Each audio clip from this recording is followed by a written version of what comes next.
Han sido días y horas inolvidables entre ustedes desde este viernes que estuvimos compartiendo el servicio con el encuentro con los líderes el día de ayer, y no será la excepción en este servicio y en el segundo, que también me toca la responsabilidad de compartir la palabra.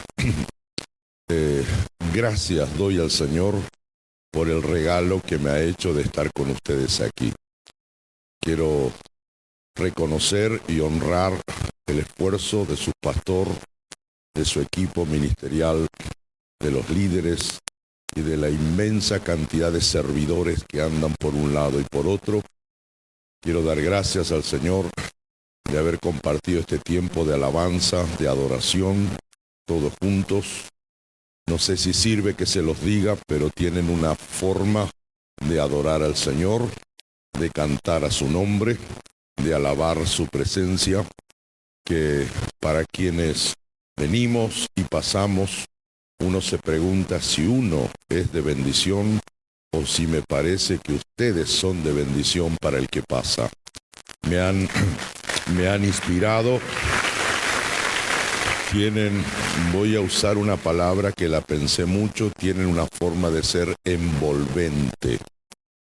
Cuando adoran, cuando alaban, cuando sirven al Señor, envuelven con su pasión, con su amor, su inocencia, su gratitud al Señor. Ustedes no saben cómo me han bendecido, cómo me han inspirado, y ciertamente cosas que veo aquí se replicarán allá en el norte de la Patagonia Argentina. Así que gracias, y espero pronto, muy pronto, que nos regalen a mi esposa y a mí y a todas las iglesias allá en la Argentina de tener a su pastor con nosotros unos días. Bien, así que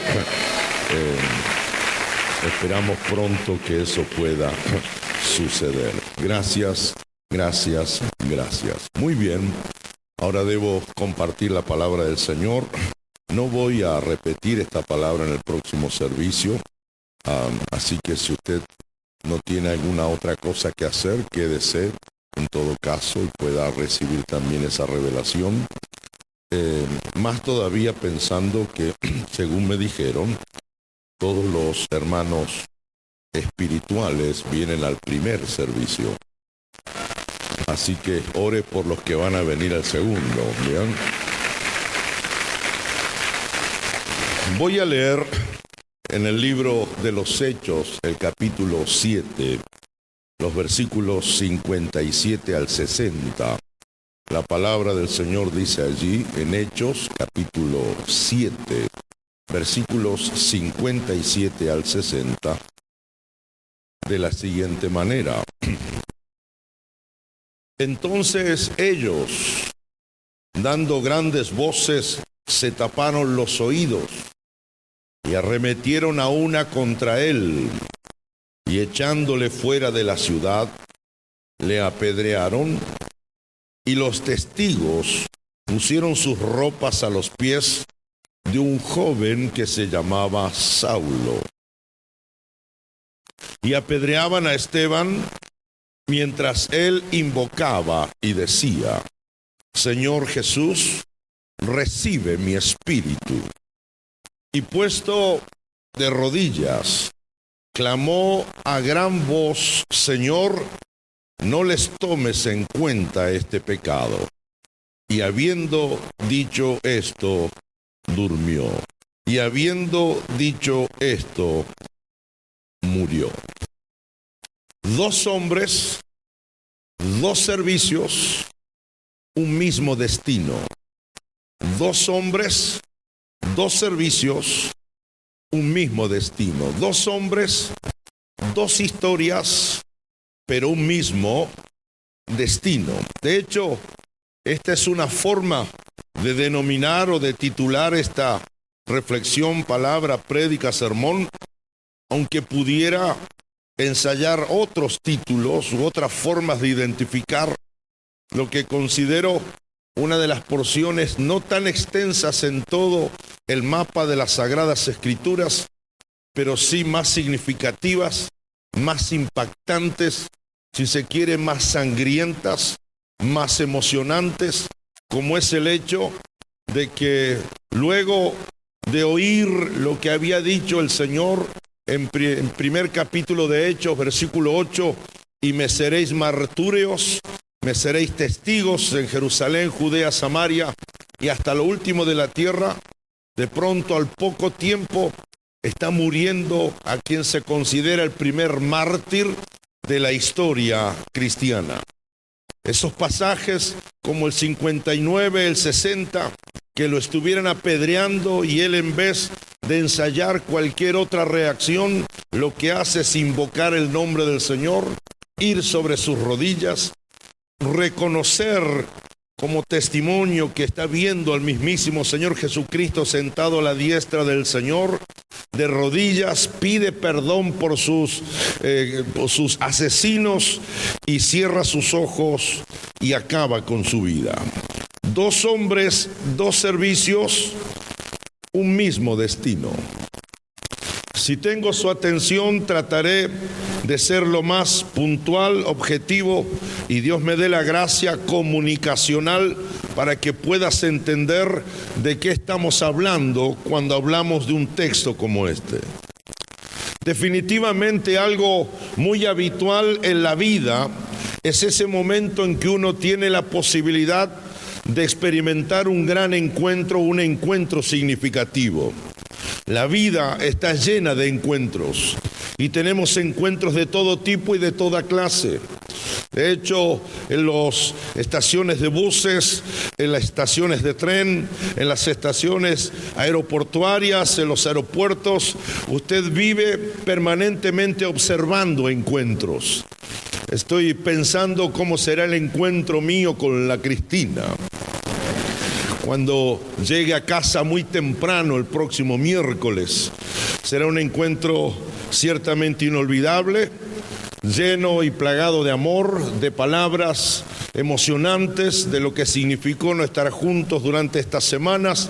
Pero lo cierto es que como ese encuentro, hay miles de ellos en el mismo nivel y, si se quiere, en la misma categoría. El encuentro del viajero lejano que vuelve a casa y se funden en un abrazo con sus seres queridos. El encuentro de un hijo con su mamá, su papá a la salida de la escuela porque fue a retirarlo a las aulas de la escuela. Encuentros de todo tipo, de toda clase, pero en ese rango. Encuentros con seres queridos, con personas que amamos, que son significativas para nuestro corazón y para nuestra alma. Pero hay otra clase de encuentro y definitivamente son confrontaciones en la vida. Los tienes a nivel del deporte, por ejemplo. En un cuadrilátero hay 2 que se van a golpear duro y uno de ellos ciertamente será el que se alce con la victoria, con la bolsa, con el premio, con el dinero, etc. Es un encuentro, pero tiene más de pelea, aunque dicen que es deportivo.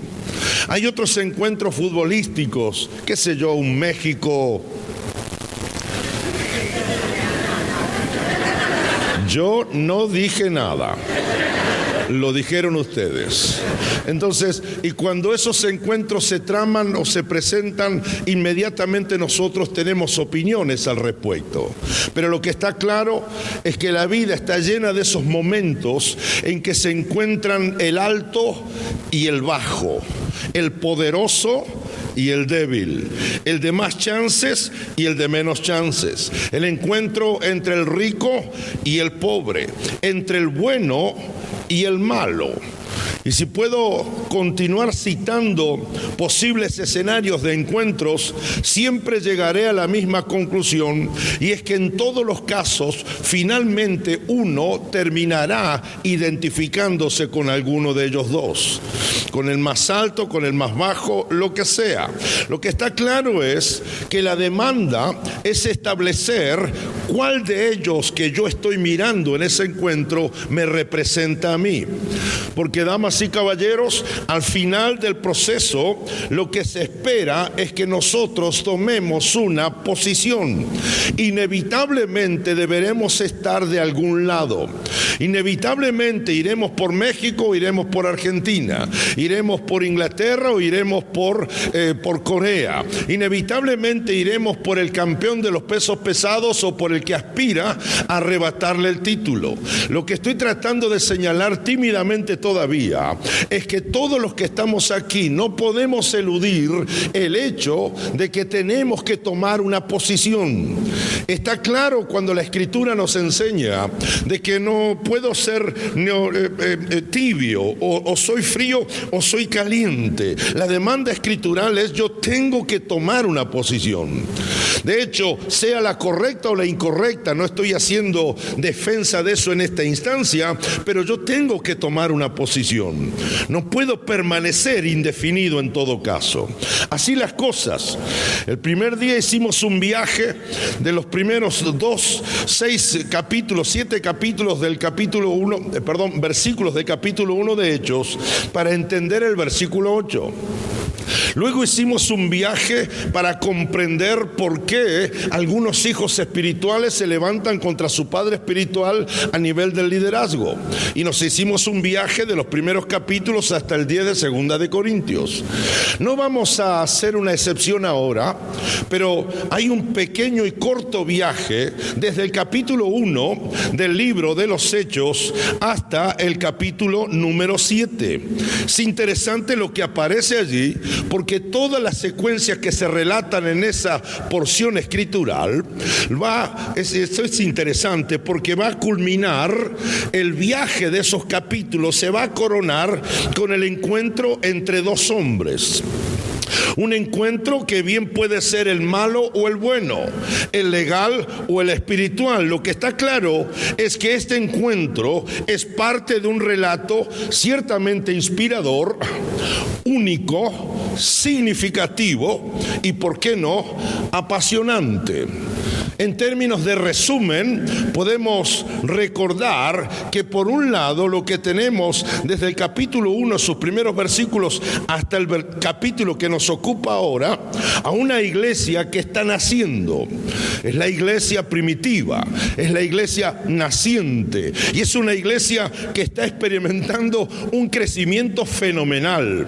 Es una iglesia que está experimentando milagros increíbles al punto de que toda la retórica bíblica de esa porción escritural nos muestra a nosotros una iglesia con integrantes de la iglesia que son incansables servidores y predicadores del reino de Dios. Eso es algo ciertamente emocionante. La venida del Espíritu Santo en tiempos de Pentecostés. La venida del Espíritu Santo que como consecuencia produce o desata un avivamiento sin precedentes. Porque es un avivamiento sin precedentes, señoras y señores, que 3,000 personas se conviertan en un día. A veces uno anda 3,000 años para ganar 30. Esto es ironía argentina, pero estos en un día trajeron al Señor 3,000 personas que tomaron decisiones por el Señor. Mi Biblia dice en ese tramo de que ellos perseveraban en el templo, necesitaban reunirse, necesitaban juntarse en las casas. De hecho, testimonios dramáticos de milagros de sanidad corporal, como el cojo que fue sanado. De pronto algunas tímidas persecuciones por parte del concilio establecido. Lo que está claro es que la iglesia del Señor en aquellos primeros tramos de su vida no podían ser callados. Todo lo tenían como una cosa en común. Tal es así que aparece un texto allá en el 5:42 que alarma, porque un tal Ananías y Zafira de pronto expiraron y perdieron su vida solo por mentir. Menos mal que solamente está esa vez este incidente en la Biblia, porque si por cada vez que mentimos nos vamos a morir. Así que eso es sorprendente. No cesaban de predicar, no cesaban de enseñar. Así que si ustedes están en este viaje tímido conmigo, de los primeros tramos de Hechos hasta nuestro capítulo que nos ocupa, puedo afirmar sin temor a equivocarme que por lo que voy leyendo y se va dejando por escrito como evidencia histórica de lo que está sucediendo con una iglesia que crece por todas partes, digo, nada haría suponer que pudiera suceder en algún momento algo fatal que pretendiera ponerle un corte a este fenomenal crecimiento de la iglesia. Porque, queridos hermanos, era tal el crecimiento que no podían pastorear o administrar correctamente tamaño crecimiento. Si de pronto hay 3,000 que se convierten, son 3,000 reclamos, 3,000 necesidades. Así que todo lo referente a la ayuda, a la economía, al servicio, a las cuestiones comunitarias, al crecimiento propio en la fe naciente en Jesucristo, reclamó la aparición de por lo menos algunos colaboradores que pudieran dedicarse con cierto tiempo y con cierta prioridad a estas tareas. Porque esta es una ley. El crecimiento siempre crea necesidades estratégicas. Así entonces dijeron, lo vamos a resolver de esta forma. Busquemos hombres piadosos, busquemos hombres espirituales, designemos un número determinado y encomendémosle a ellos que puedan atender otros aspectos de todo este crecimiento. Capítulo 6, versículo 5 del mismo libro de los Hechos, da los nombres de estos 7 fantásticos: Esteban, Felipe, Prócoro, Nicanor, Timón, ¿qué nombre? Timón, Parmenas y Nicolás. Son los 7 diáconos, los 7 líderes, los 7 servidores en quienes colocaron la responsabilidad de ayudar en la administración del crecimiento de la iglesia. Sigo todavía con mi inocencia. Nadie suponía que días después uno de esos 7 estaría frente a otro hombre que no buscaba de todas formas que el crecimiento del reino de Dios se consolidara, sino que un día uno de estos 7 estaría cara a cara, frente a un hombre que buscaba todos los caminos y todas las formas posibles, no solo para detener el crecimiento de la iglesia, sino para destruir a la misma iglesia. Lo que veo aquí entonces es que mientras unos trabajaban por el crecimiento de la iglesia, otros trabajaban para detener el crecimiento de esa iglesia. Son como realidades paralelas que a veces, vaya a saber uno por qué razón, no me gusta pensarlas mucho, pero existen, son reales. Va una al lado de la otra. Mientras uno trata de pagar el precio para que el reino de Dios se extienda, otros pagan el precio para ver de qué manera se puede detener ese crecimiento. Mientras unos se preparan para predicar, otros les dicen que no están llamados a la predicación. Mientras unos, hay otros. Esta dinámica puede ser injusta, no lo sé, puede ser dolorosa, posiblemente, pero esta dinámica se da desde aquellos tiempos a lo largo de la historia, aún en nuestros días. Porque, hermanos queridos, todo era demasiado bueno como para pensar que de pronto lo bueno se transformaría en persecución y en muerte. Porque la iglesia está lista para poder administrar el crecimiento, no estaba lista necesariamente para poder administrar la persecución y la opción concreta de morir por ello. Eligen a 7. Y de hecho, la Escritura le va a dedicar primordialmente un espacio a uno de ellos que se llama Esteban. Esteban es un hombre que está llamado a dar su vida. Yo lo miro y digo, no está solo llamado a predicar, no solo a hacer milagros. Este hombre está llamado, hay algo en él, no que ama la muerte, no que es un cultor de la muerte o del morir, sino que a tal punto ama al Señor que está listo y está dispuesto para lo que sea, incluido perder su vida. Si tengo su atención todavía, la tengo. Por primera vez en este texto aparece el nombre de Esteban. Y de ahí en más, en parte del capítulo 6, todo el capítulo 7 y alguna porción del capítulo 8 es dedicado prácticamente a él, solamente a él. Miro el testimonio escritural y concluyo que Esteban vivía para dar vida en el nombre del Señor Jesucristo. Todo su pensamiento estratégico, toda su mentalidad, toda su programación de vida tenía que ver con qué cosas puedo hacer para servir a Dios. ¿Qué cosas puede Dios permitirme hacer para que Él se glorifique? Es interesante su testimonio porque termina sirviendo a Dios aún a riesgo de morir por ello. Termina sirviendo a Dios aún a riesgo de morir por ello. Definitivamente Esteban es un modelo de servicio irrestricto, incondicional, pensado, consciente, racional, pero integral. Por favor, miren lo que dice la escritura de este increíble hombre. Capítulo 6, versículo 3 dice: Esteban es un hombre de buen testimonio, lleno del Espíritu Santo y lleno de sabiduría. Capítulo 6, versículo 5 dice: lleno de fe. Agrega las tres anteriores: buen testimonio, lleno del Espíritu, lleno de sabiduría, lleno de fe.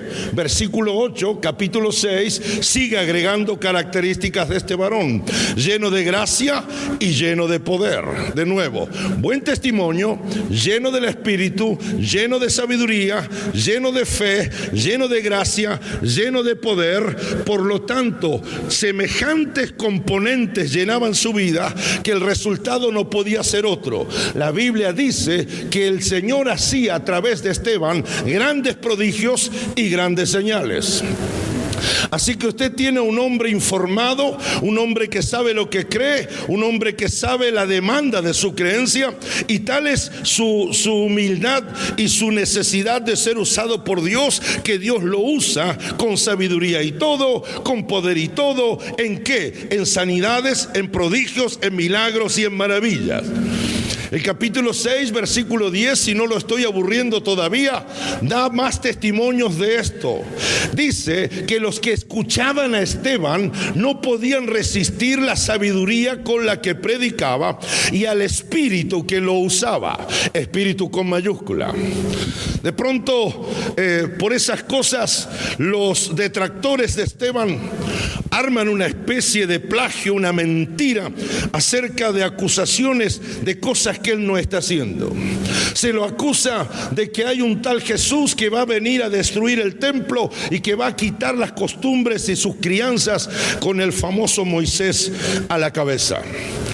De hecho, vuelven otra vez y organizan una trama mentirosa trayendo testigos falsos y lo acusan de tal modo, lo colocan frente al gran sacerdote y acusándolo de eso, el sacerdote dice: ¿es esto así? ¿Esto que dicen de ti, esto es verdad?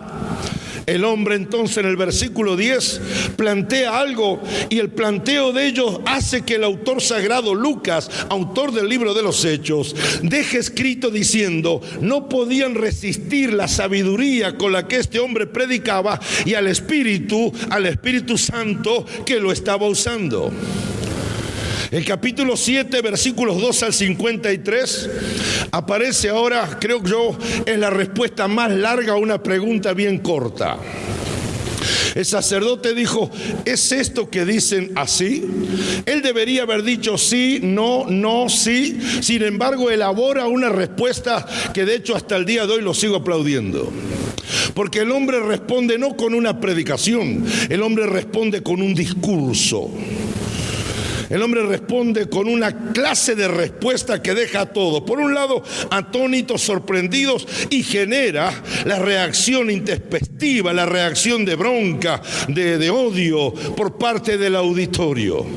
Mis respetos a Esteban, porque predica ese día frente al gran sacerdote uno de los mejores sermones o discursos de toda la Biblia. Disculpe si me derramo en expresiones en favor de lo que este hombre predicó ese día. Una joya homilética. Una clase fenomenal de lo que es un discurso elaborado. No son 4 gritos y al 5.º grito se van todos al infierno. No. El hombre hace una argumentación intencional. De hecho, usa la información histórica de una manera increíble. Este es, según los que saben más que yo, y hay un montón de ellos, es un sermón apologético. Un sermón que tiene que ver con la defensa de su fe. Usted me pregunta si esto es así, no diré que sí ni diré que no, pero sí le voy a responder en virtud de mis creencias. Y es tan fuerte su prédica que sin tener el tecladista ese día para hacer el llamado, lo que Esteban hace delante del sacerdote es lo siguiente. Él llega a la conclusión, arranca de allá pasando por Moisés, por los desiertos, por Jacob y qué sé yo, todo para decirle al sacerdote y a todos los que estaban escuchando allí: ustedes resisten al Espíritu Santo como sus padres también resistieron al Espíritu Santo. De hecho, yo viajé en el tiempo y cuando Esteban, antes de sacarlo, le pregunto: ¿por qué no le dijiste esto? Y ya. O sea, media hora predicando solo para decir que ustedes son duros de servir, que ustedes no creen en el Espíritu, que ustedes resisten al Espíritu. Lo que Esteban está diciendo con clase, con altura, con delicadeza, con inteligencia, con calidad comunicacional. El problema aquí no soy yo, señores. El problema son ustedes, cabeza duras, porque ustedes como hijos de generaciones, ustedes como hijos de sus padres traspasaron en ustedes la mala costumbre de resistir el obrar del Señor. En buen argentino le diría: ¿de qué me acusan? Levantar un enfermo es satánico. ¿De qué me acusan? Hacer milagros en el nombre del Señor. ¿Qué es eso? ¿Eso es simple humanidad? Señores, a ustedes les falta una experiencia. Tienen que rendirse al poder del Espíritu Santo. Y es por ese Espíritu que yo estoy haciendo lo que hago. ¡Wow! No, cuando vaya al cielo, Señor, dame 500 años en tu eternidad para tomarme un café con Esteban. Mis respetos. Con todo esto, lo que menos cree uno es que Esteban sea un criminal. Lo que menos sospecha uno es que Esteban sea una especie de traidor a la fe. Y lo que menos sospecha uno es que por cómo él es, lo que él tiene y lo que él hace, estuviera cometiendo alguna clase de delito que justifique sea condenado a morir por lapidación. No obstante, esta es la historia. Capítulo 7, 55 al 60. El autor sagrado relata una crónica de sangre y de tristeza, porque dice que fue detenido. Se agarraron los pelos, se taparon los oídos y se lanzaron contra él cuando terminó su discurso. Lo detienen, lo sacan al lugar asignado y comienzan a apedrearlo de una manera que no tiene sentido y no se explica. ¿Quién es este hombre? Porque de hecho está de rodillas, está a punto de morir, clamando al Señor que no tome en cuenta el pecado de esta multitud. ¿Me mira? Pide a Dios: no tomes en cuenta el pecado de esta gente. Nada más cruel que morir lapidado. Yo no sé, a veces leemos la Biblia con tanta ligereza y, entre paréntesis, con tanta irresponsabilidad. Uy, pobre Esteban, lo mataron lo llenaron de piedrazos o de pedradas. Como que mencionarlo es entender lo que el hombre vivió. ¿Le han dado alguna vez alguna piedrita por ahí? ¿Le han pegado en su cabecita? ¿Alabó al Señor? ¿Engrandeció su nombre? ¿qué tendría yo? Unos 13, 14 años. No sé por qué me encuentro afuera de la casa de mis padres donde yo vivía. Y viene un muchacho de ahí del barrio que vivía en la otra cuadra. Y no sé por qué se terminó enfrentando a mí. Estamos en medio de la calle. Esa especie de riñas callejeras. Yo vengo de esos barrios, de esos lugares. Yo jugaba al fútbol, esos partidos interminables los sábados por la tarde. Partidos de 40 goles a ganar y a 20 cambiamos de arco. Y si era un buen partido sábado a la tarde, terminaba con las administraciones correspondientes. Siempre había alguna clase de pelea. No era un partido ese día, pero de pronto Juan se llamaba lo tengo frente a mí y agarro una piedra, una piedra de ahí de la calle. Entonces yo, como muy, wow, qué revelación que tengo, le digo, ¿qué me vas a tirar la piedra? Y me le paro así y le digo, tirala si sos macho. Ese es un argentinismo diciendo que no se atreve. Tirala si sos macho. Era macho.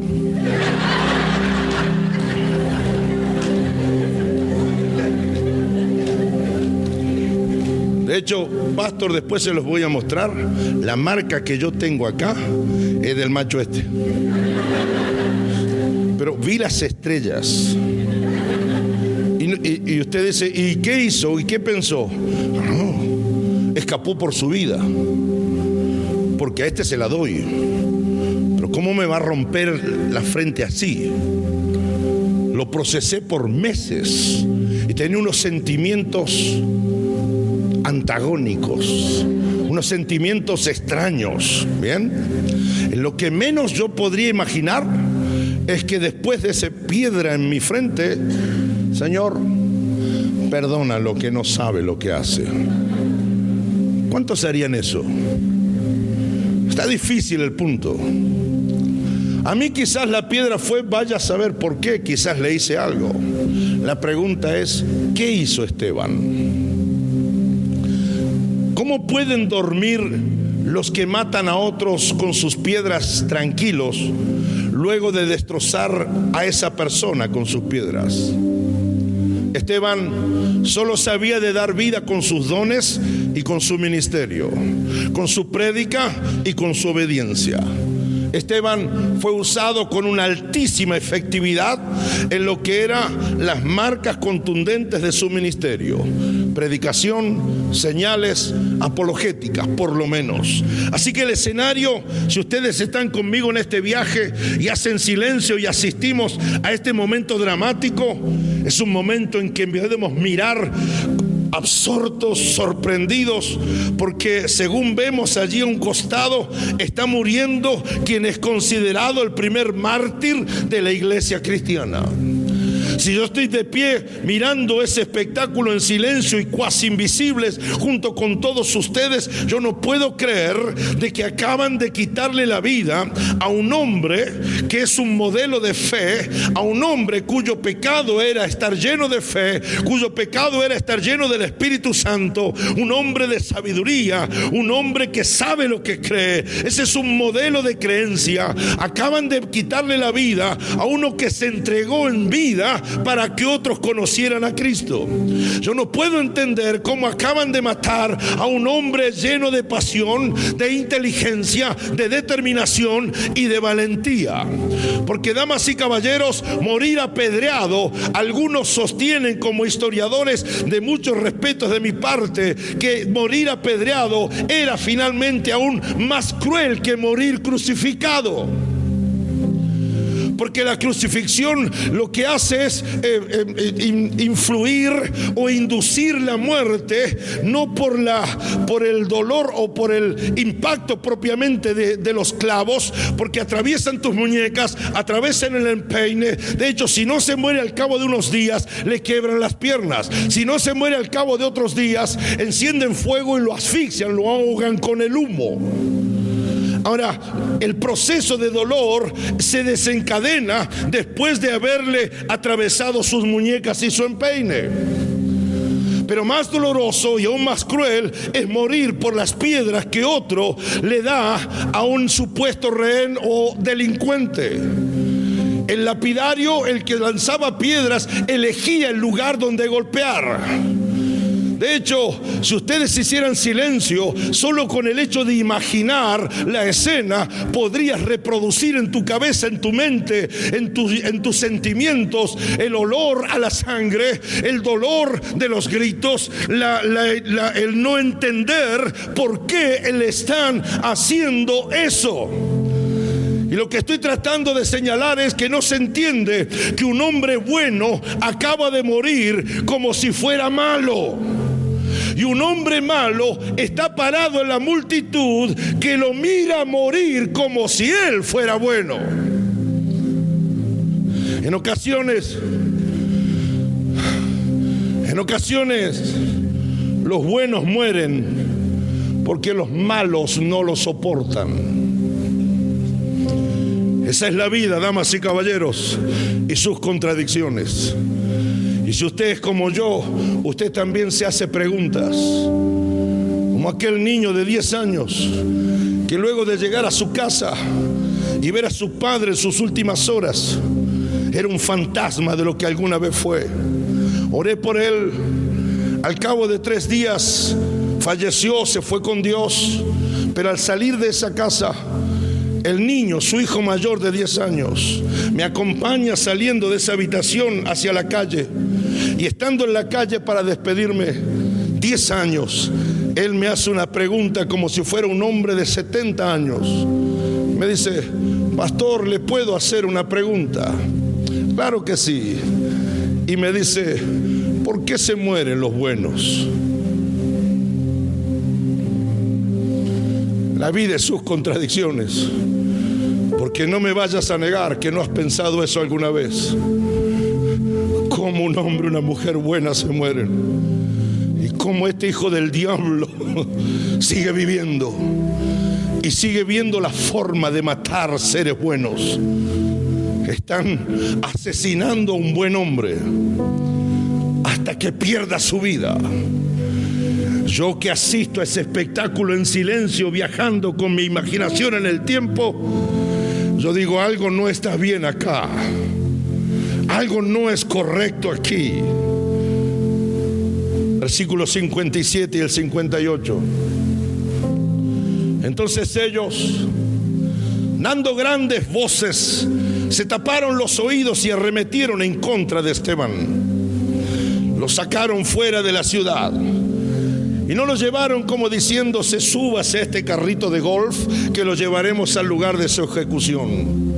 Lo llevaron a golpes, escupitazos, pedradas previas, empujones, maldiciones, groserías. Y la Biblia dice que allí lo apedrearon. Y tenían que haber testigos. Por eso los testigos pusieron las ropas de la víctima, del que acababa de morir, a los pies de un joven que se llamaba Saulo. 2 hombres frente a frente. Esteban por un lado y Saulo por el otro. En esta escena inequívocamente sangrienta, por primera vez en la Biblia va a aparecer la famosa figura, según dice el autor sagrado, de un joven. Otra traducción, de un tal llamado Saulo. Saulo, que también, a diferencia de Esteban, era bueno, pero era bueno para perseguir, bueno para juzgar, bueno para criticar, bueno para cortar, bueno para matar a quien se atreviera a creer otra cosa que no fuera su religión oficial. Observe y recuerde lo que se decía de Esteban. Y ahora compare la información de lo que se decía de Saulo.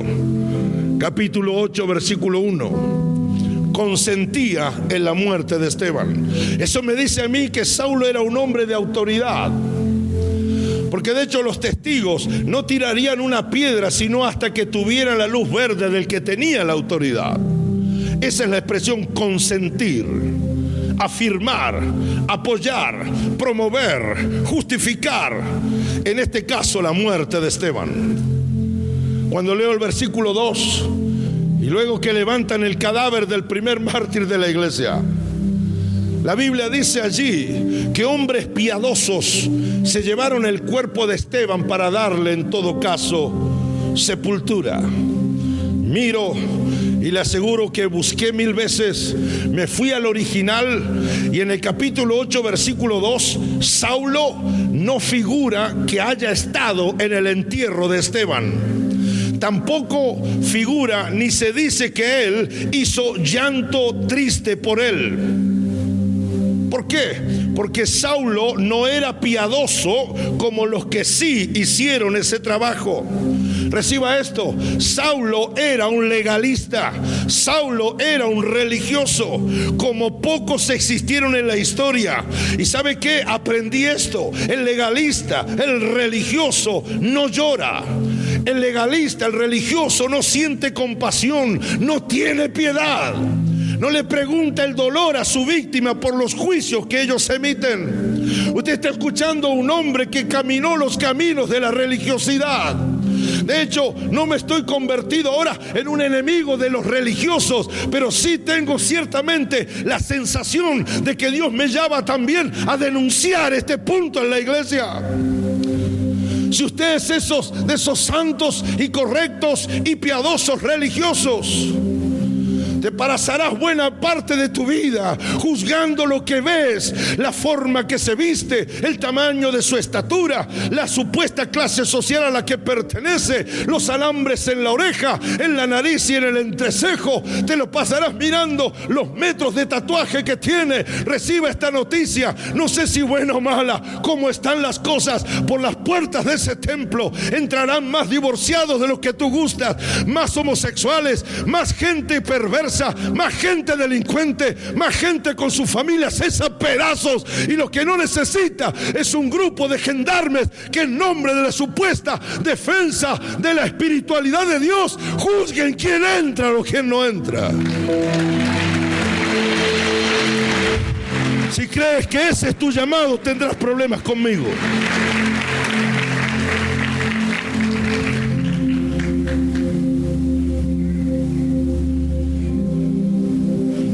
Se sentaron ahí, eran 4. Las 4 vestidas de manera demasiado llamativa en el templo. Ahí se sentaron las 4. Llegó el tiempo de la bienvenida. En sus peinados y sus ropas se le preguntó el nombre a las 4 damas para darles la bienvenida con nombre. Se le pregunta a la primera: ¿cómo es su nombre? Y ella dijo: Juan. ¿Y el suyo? Rubén. ¿Y el suyo? Sergio. Y la cuarta: Jorge.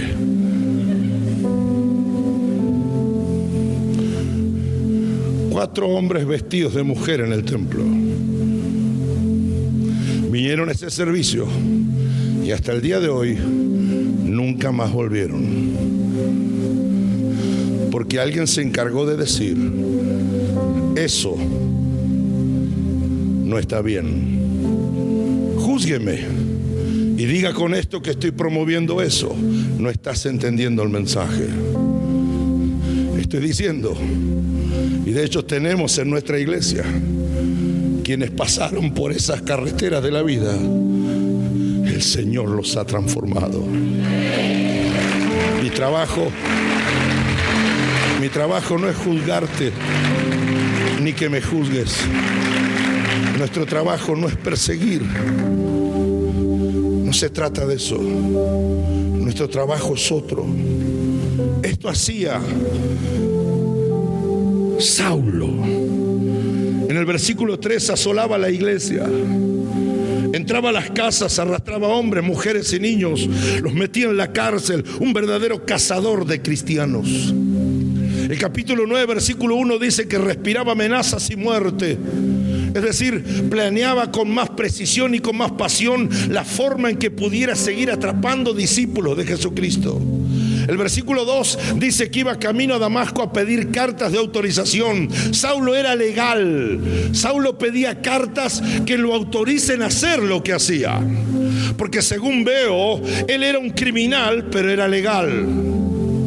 Nada haría, aún lo malo, si no tuviera el permiso para hacerlo. Y esto es lo que hoy se ensaya en nuestros países, por lo menos en el nuestro. Cuando entran al Congreso de la Nación ciertos proyectos de ley, ¿para qué? Para que se legalice lo que es malo. Porque aunque sea malo, si tengo el permiso, entonces lo haré. Eso se llama religiosidad, eso se llama legalidad, que solo existe para prohibir, perseguir, condenar, maldecir y, ¿por qué no?, matar. Recta final de esta palabra. Por favor, párese en ese escenario imaginado mientras lee la Escritura. Ahí están los dos hombres. Ahí están dos historias. Ahí están dos formas de entender la fe. Ellos dos están frente a frente el mismo día, a la misma hora y en el mismo lugar. Mírelo, uno está de rodillas orando, otro está de pie odiando.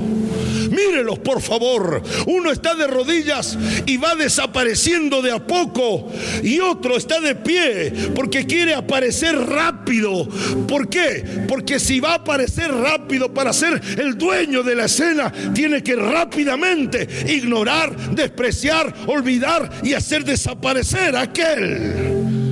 Uno está de rodillas recibiendo una montaña de piedras que lo desfiguran, lo destrozan y lo matan.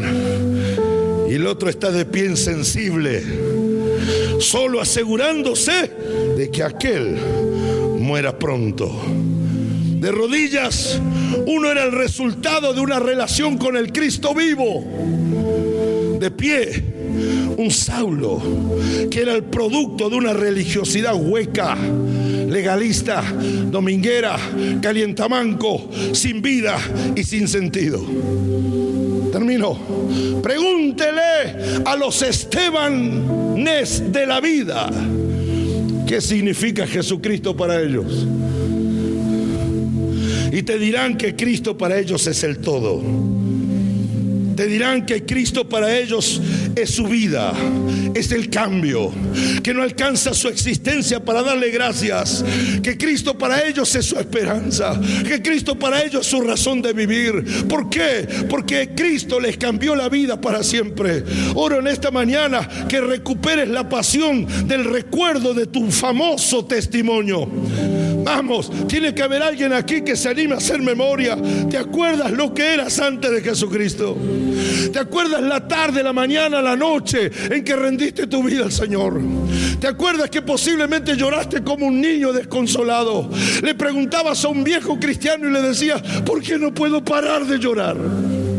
Es que te recordaste dónde estuviste y cuántas veces estuviste allá y te dijeron que de allá no saldrías. Eras una botella con patas, ¿se acuerda?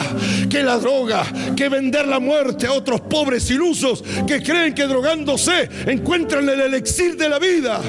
Recuerde cómo estaba tu matrimonio, recuerda cómo era tu familia, recuerda la violencia intrafamiliar, recuerda de que eras víctima, y de pronto, diga conmigo, de pronto, y de pronto, y de pronto, y de pronto, y de pronto, levantaste tu mano, abriste el corazón, corriste al altar, lloraste 3 horas aquí.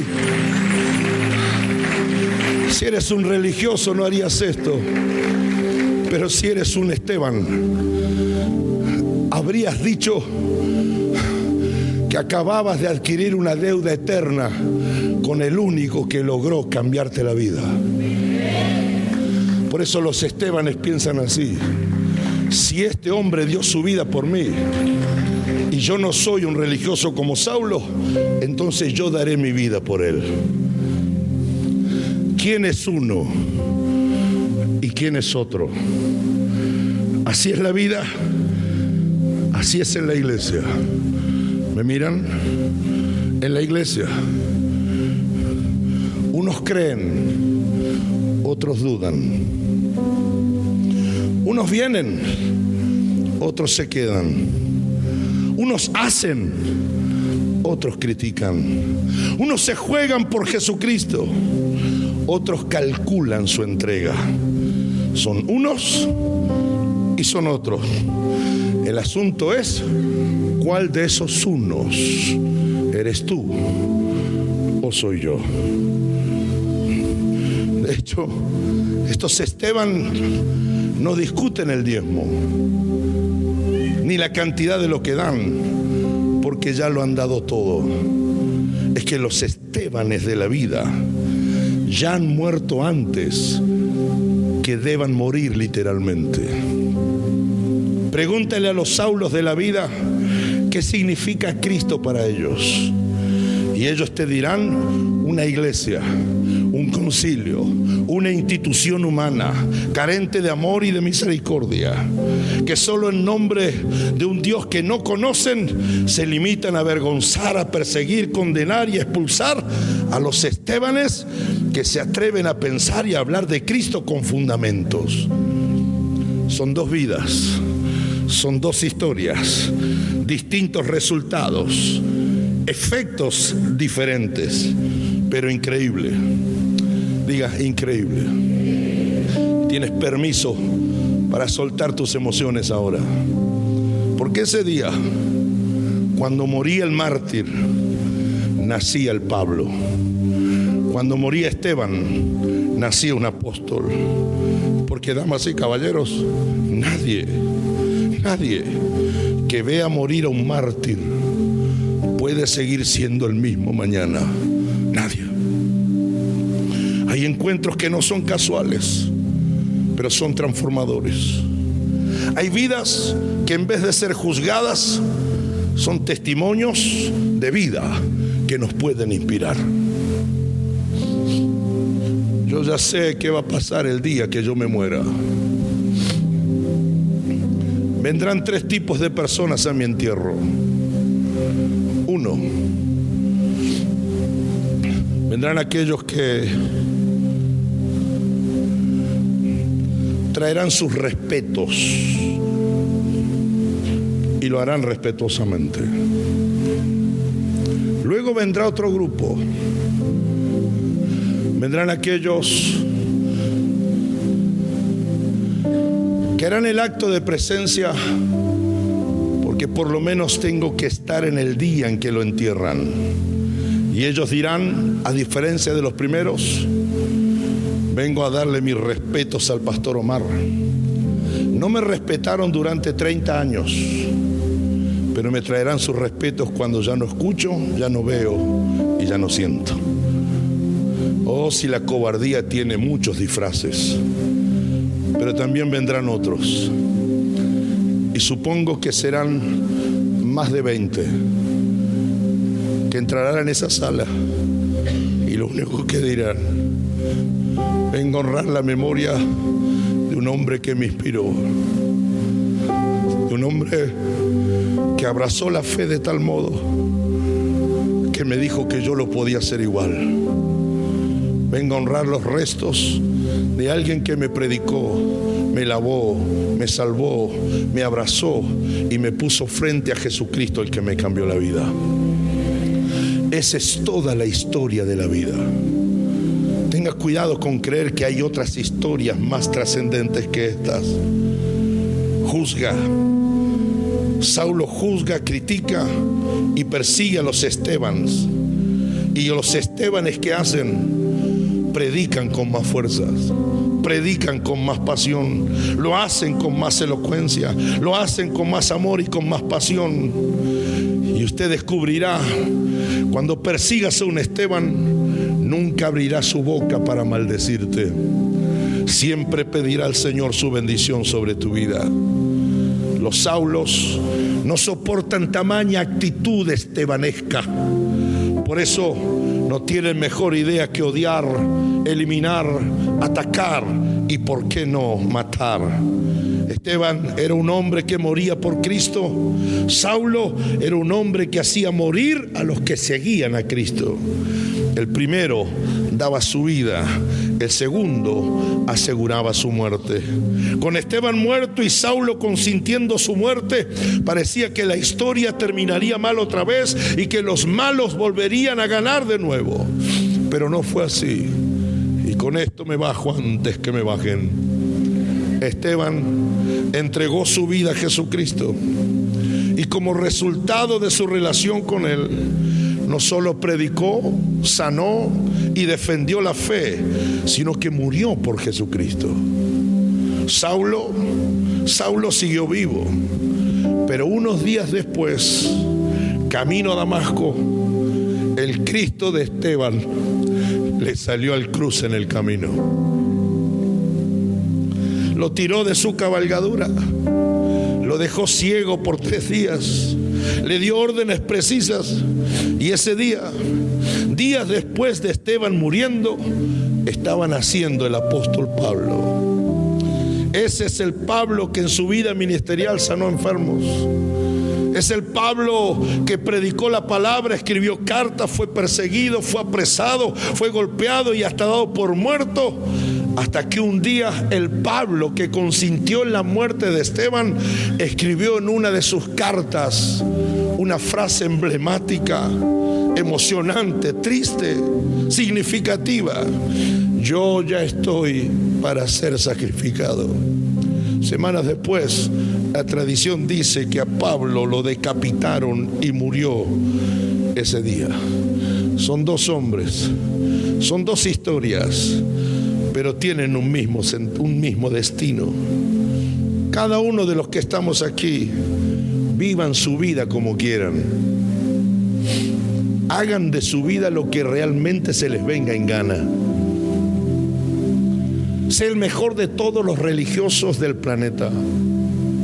Juzga a los que son espirituales, persíguelos, vive como quieras, entrega tus años a lo que creas conveniente.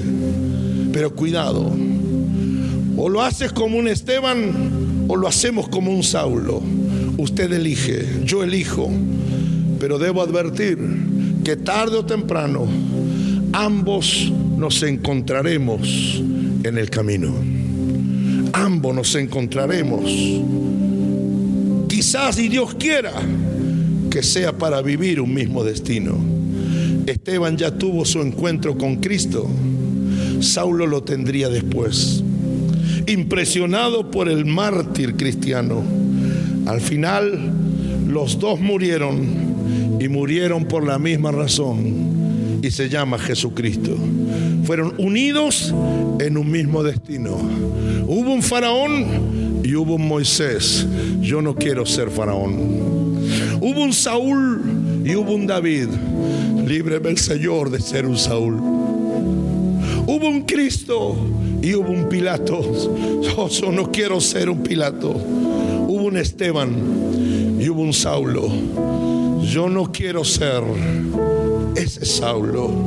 Yo no puedo pedirle a Saulo que no mate a Esteban, porque Saulo no era cristiano, pero sí se lo puedo pedir al apóstol Pablo, para que perdone a sus Estebans, para que los bendiga, para que los cuide, para que los proteja.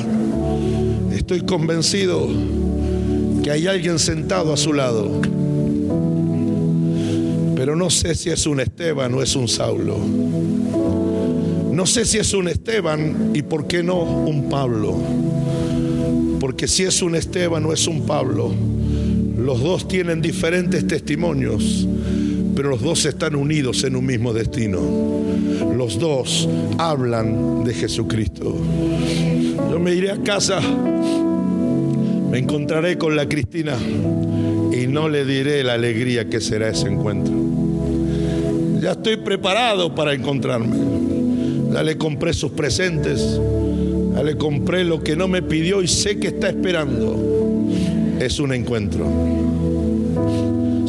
de amor, y lo digo a riesgo de no ser entendido, porque quizás eso no está pasando en tu vida por distintas razones. Pero permítame que no estoy haciendo una defensa de algo que usted no tiene. Estoy diciendo, así es la vida, son encuentros. Y los encuentros los vemos. Y en los encuentros tomamos partido por uno o por otro. Así las cosas, en esta mañana, definitivamente, vaya uno a saber.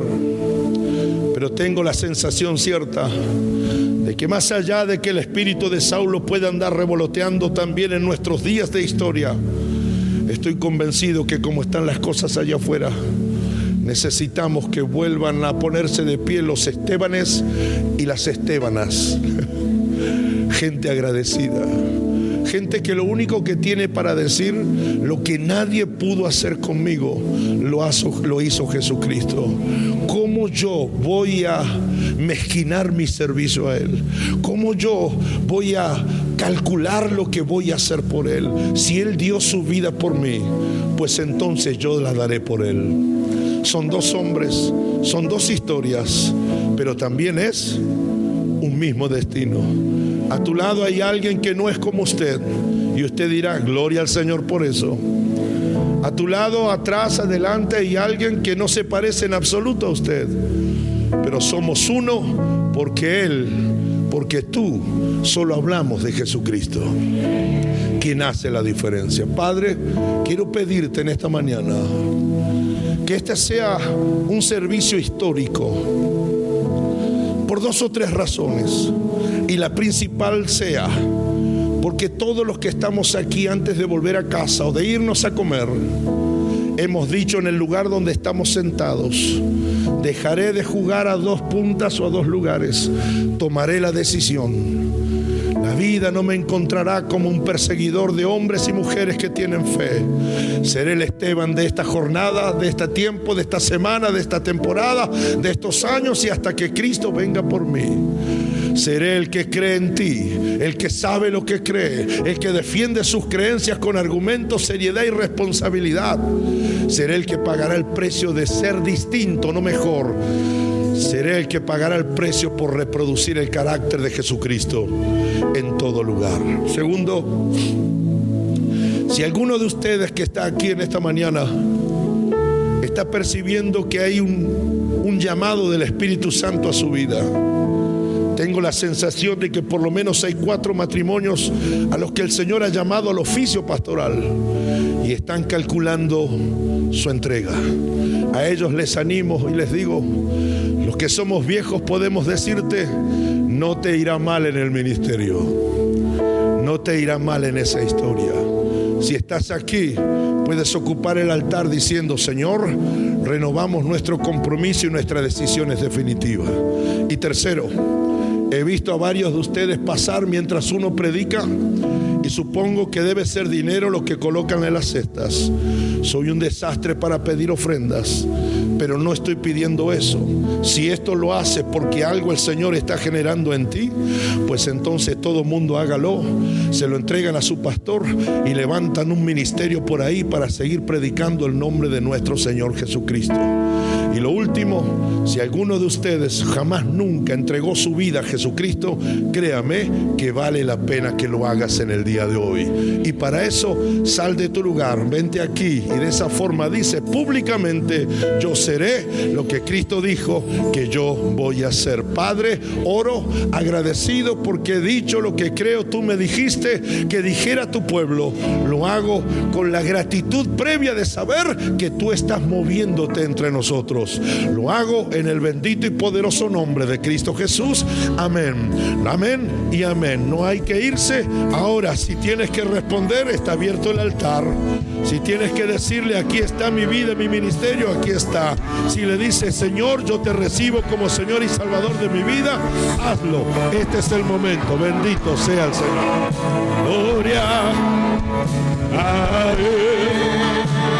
Sea Él por los siglos.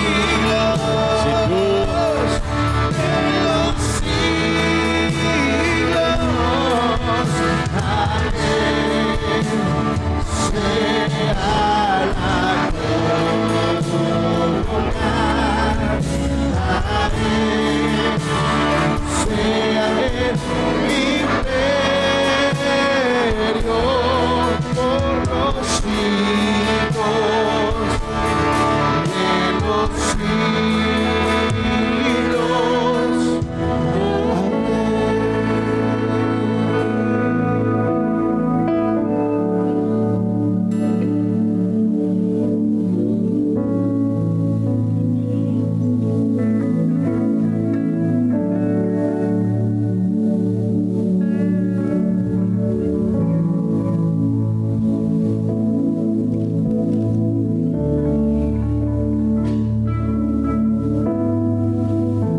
Bueno.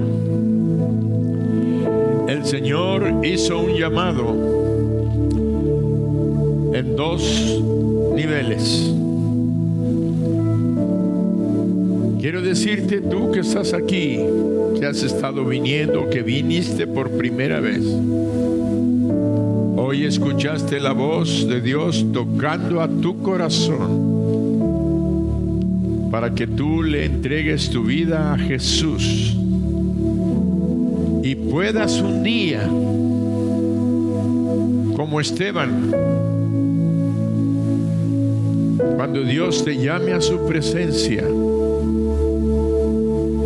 puedas decirle: Señor, en tus manos encomiendo mi espíritu.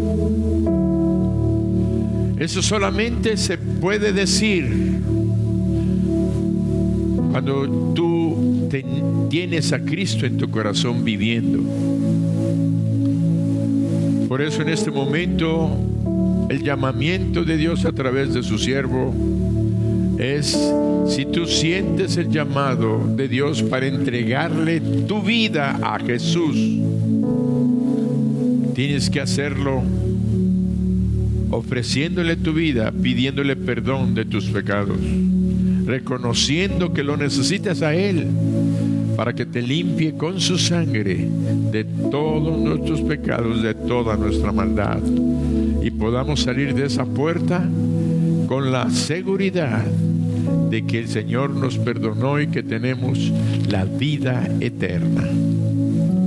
Ese es el primer llamado que voy a aplicar en este momento, y voy a pedirles a todos los que tienen ese deseo y ese anhelo de entregarle su vida a Jesús, que cierren sus ojos. No importa que ya estén adelante, si todavía están allá en las sillas, cierren sus ojos y repitan conmigo esta oración.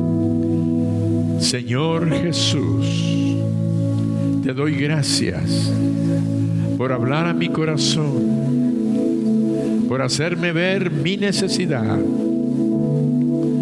de ser perdonado, limpiado de todos mis pecados. Reconozco que lo soy. Reconozco que mis pecados me llevan a la destrucción y a la muerte eterna, pero que tú viniste, Señor Jesús, para darnos vida, para darme vida, igual que lo hiciste con Esteban. Señor, te abro mi corazón y te invito a entrar, y te recibo como mi Dios, mi Señor y mi Salvador. Ven, Señor Jesús. Yo creo que tú moriste por mí y que resucitaste de entre los muertos. Y en este momento, entra en mí y sé mi Salvador. Amén. Dale un aplauso al Señor. Si tú hiciste esta oración recibiendo a Jesucristo, yo te invito en un acto de valor, en un acto de fe delante de Él, porque Él está aquí. Te pido que pases acá al frente, porque voy a orar por ti, voy a bendecir tu vida. Y si algunos de los que recibieron a Cristo en este momento están aquí, pasen al frente. Yo quiero que los que reciben a Cristo pasen primero. Los demás hermanos hagan un espacio. Los que están recibiendo a Cristo, pues quédense aquí. Y los que lo están haciendo, los que están en el auditorio y hicieron esta oración, pasen acá al frente, no se queden en su lugar, pasen acá al frente. Allá están pasando, adelante, no se queden.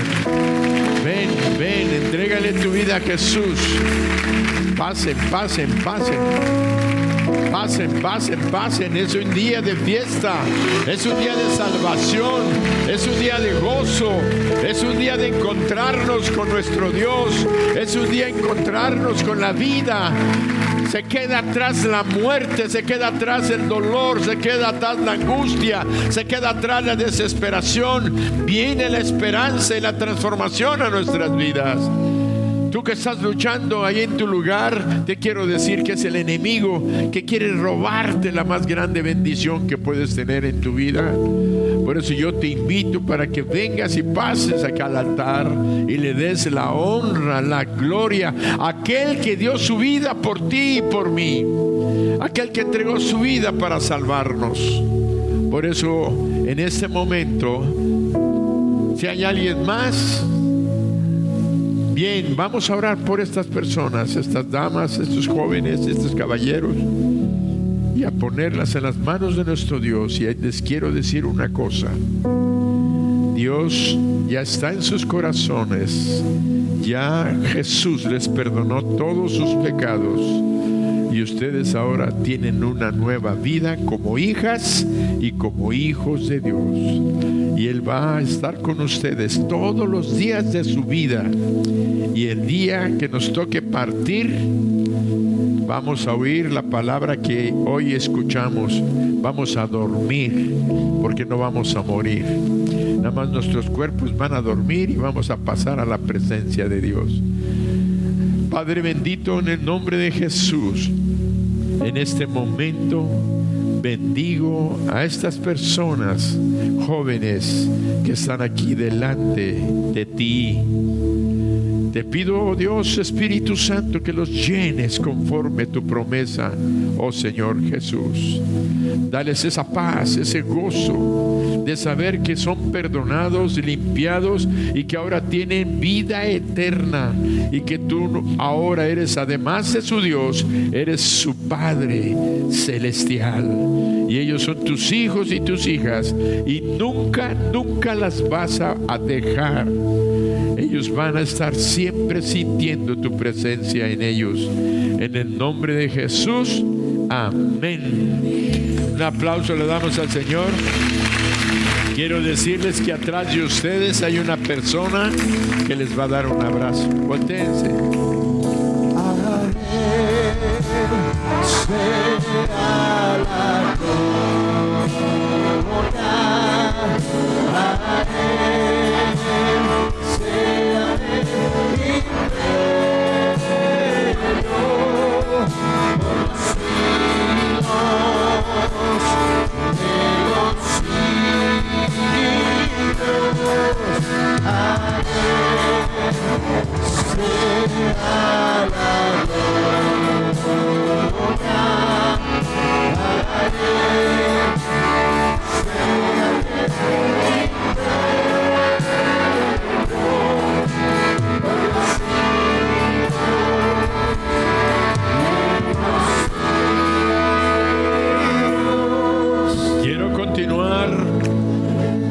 El llamamiento que el Espíritu Santo hizo a través de su siervo,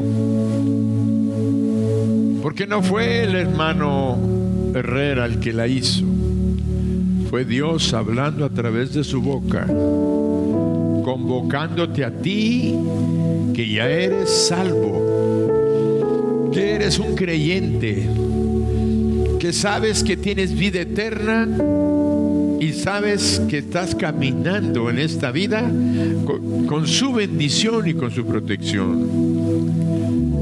Pero el llamamiento del Señor fue que nosotros podamos darnos cuenta del valor de una vida como la de Esteban.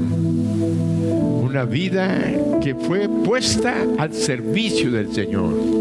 Y Dios lo usó gloriosamente para obrar señales, prodigios, milagros, sabiduría, que nadie podía resistir que el Espíritu Santo hablara a través de él. Pero eso nace de una decisión, que es decirle: Señor, yo no nada más quiero ser un creyente, quiero ser un hijo tuyo, que tú uses. Quiero entregarte mi vida, quiero que tú me uses para tu gloria en la obra, como tú me marques, como tú me bendigas. Si quieres servirlo a otro nivel, de ser misionero o establecer una iglesia en el nombre de Jesús, Dios te está llamando para hacerlo. Dios está haciendo cambios y transformaciones, Por eso, si tú sientes este deseo de servir al Señor Jesús, entrégale tu vida y no te preocupes, ¿qué voy a hacer? ¿Dónde me van a poner? No, olvídate de eso. Él es el que te va a ubicar y te va a colocar en el tiempo correcto, en el momento correcto y en el lugar correcto. Por eso, ayer que terminábamos con el liderazgo, una hermana se me acercó, me dijo: pastor, yo quiero decirle que yo quiero servir. Y yo le dije: ¿cómo lo puedo hacer? Y le dije: ya lo hiciste tomando esa decisión. El Señor te va a indicar cómo hacerlo, dónde hacerlo y cuándo hacerlo. Por eso, si tú estás aquí y este es el momento de tu llamado, yo te pido que pases al frente mientras oramos. Pasen, pasen, pasen.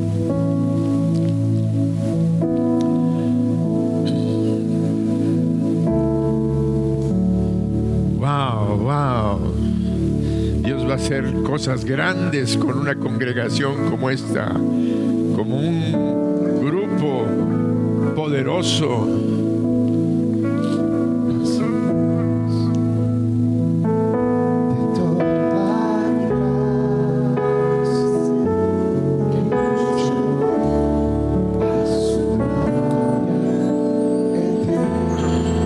El Espíritu Santo se está moviendo poderosamente. El Espíritu Santo te está diciendo: yo quiero usarte, pero tienes que ponerte en mis manos. Tienes que ponerte en mis manos. Es Él el que hace la obra. No somos nosotros, es Él. Tienes que tomar una decisión y delante de Él mostrarle y decirle: Señor, yo doy un paso al frente. Da ese paso al frente que Dios te está llamando a hacer.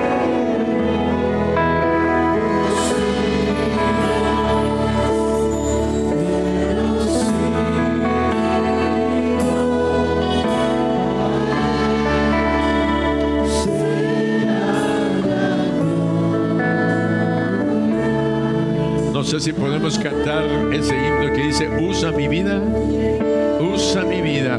Con este canto va a ser el punto de inflexión donde tú vas a hacer una declaración diciéndole al Señor, a nuestro Salvador: usa mi vida, úsame. Y créeme que el Señor va a glorificar su nombre. No tienes que decir cómo voy a predicar, en dónde ministerio voy a estar. Dios nos va a usar y va a glorificar su nombre. Con nuestros vecinos, en nuestro trabajo, donde quiera, vamos a empezar a transformar esta ciudad.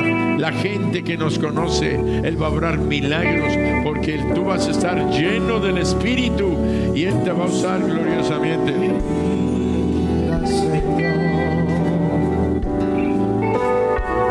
Usa mi vida, yo quiero servirte con todas las fuerzas de mi corazón.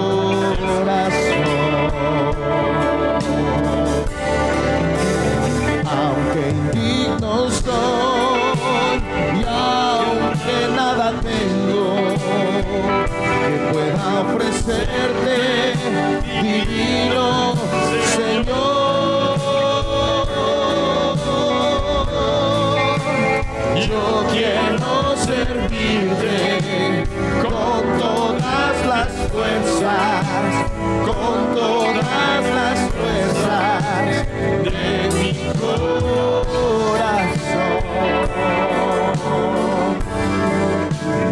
Aunque indigno soy y aunque nada tengo que pueda ofrecerte, divino Señor,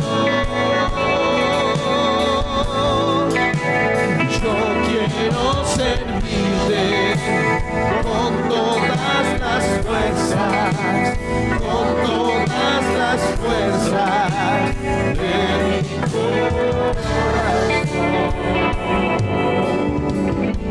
Repite conmigo: Señor Jesús, yo sé que estás aquí. al principio de esta reunión, te pedimos que abrieras nuestros ojos para sentirte y para ver tu presencia. Te doy gracias por hablar a mi corazón. Te doy gracias por este llamado que has hecho a mi vida. Hoy yo lo acepto, Señor, y declaro que estoy entregándote mi vida en este momento para que tú la uses para tu gloria. Lléname de tu Espíritu Santo. Dame aquellas habilidades, dones, talentos que necesito para desempeñar la obra a la que tú me estás llamando.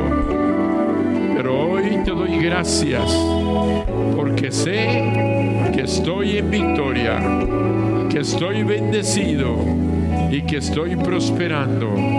Amén. Dale un aplauso al Señor. Dense un abrazo, salúdense y nos vemos en el próximo servicio si algunos de ustedes permanecen y quieren estar aquí.